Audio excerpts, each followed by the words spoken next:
மானிய கோரிக்கை 29 சுற்றுலா கலை மற்றும் பண்பாடு மற்றும் சிறப்பு முயற்சிகள் துறை. மாண்புமிகு சுற்றுலாத்துறை அமைச்சர் அவர்கள்.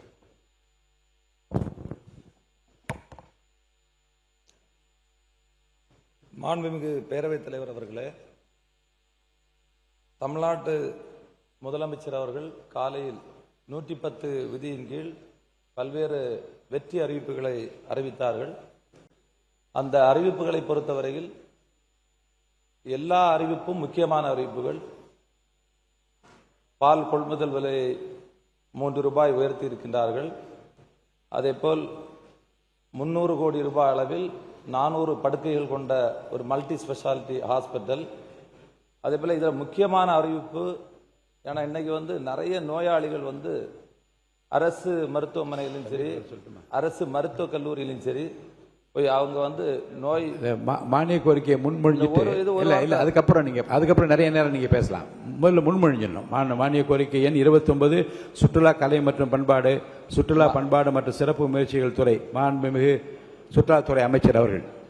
மாண்புமிகு பேரவைத் தலைவர் அவர்களே, சுற்றுலா கலை மற்றும் பண்பாடு மற்றும் சிறப்பு முயற்சிகள் துறை சுற்றுலா பற்றிய மானிய கோரிக்கை எண் 29 கீழ் வருவாய் கணக்கில் ரூபாய் 375 கோடியே 43,37,000, மூலதன கணக்கில் ரூபாய் 397 கோடியே 61,31,000 மற்றும் கடன் கணக்கில் ரூபாய் 2 கோடி ஆகியவற்றுக்கு மேற்படாத தொகைகள் அரசுக்கு வழங்கப்பெற வேண்டும் என கோருகிறேன்.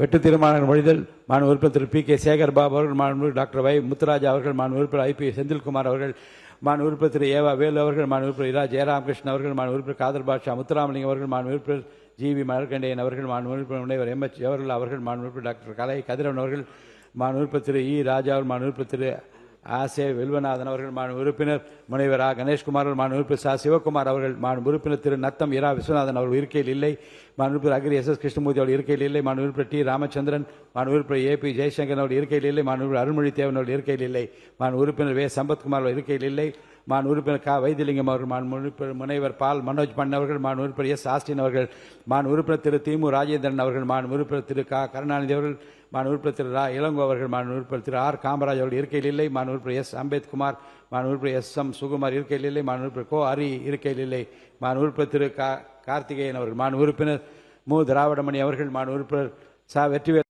இருக்கையில் இல்லை, மாண்பு உறுப்பினர் க. மாரிமுத்து அவர்கள், மாண்பு உறுப்பினர் ஓ. எஸ். மணியன் அவர்கள் இருக்கையில் இல்லை, மாண்பு உறுப்பினர் ஆ. குட்டி என்ற சுதாகர் அவர்கள், மாண்பு உறுப்பினர் திரு சி. கணேசன், மாண்பு உறுப்பினர் அர. சக்கரபாணி அவர்கள், மாண்பு உறுப்பினர் திரு துரை சந்திரசேகரன் அவர்கள், மாண்பு உறுப்பினர் பூண்டி கலைவாணன் அவர்கள், மாண்பு உறுப்பினர் க. அண்ணாதுரை அவர்கள், மாண்பு உறுப்பினர் சு. பழனிசாமி இருக்கையில் இல்லை, மாண்பு உறுப்பினர் திரு நிவேதா எம். முருகன் அவர்கள், மாண்பு உறுப்பினர் எஸ். பி. வேலுமணி இருக்கையில் இல்லை, மாண்பு உறுப்பினர் சிவ. வி. மையநாதன் அவர்கள், மாண்பு உறுப்பினர் பி. எஸ். சீனிவாசன் அவர்கள், மாண்பு உறுப்பினர் முனைவர் கோபி செடியன் அவர்கள்.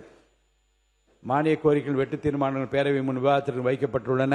மாண்பு அமைச்சர்கள் முன்னுரையாக ஏதாவது கூற விரும்பினால் கூறலாம். மாண்பு ஊரக வளர்ச்சி மற்றும் நீர்வளத்துறை அமைச்சர் அவர்கள். மாண்புமிகு பேரவைத் தலைவர் அவர்களே, நீர்வளத்துறை, ஊரக வளர்ச்சி மற்றும் ஊராட்சித்துறை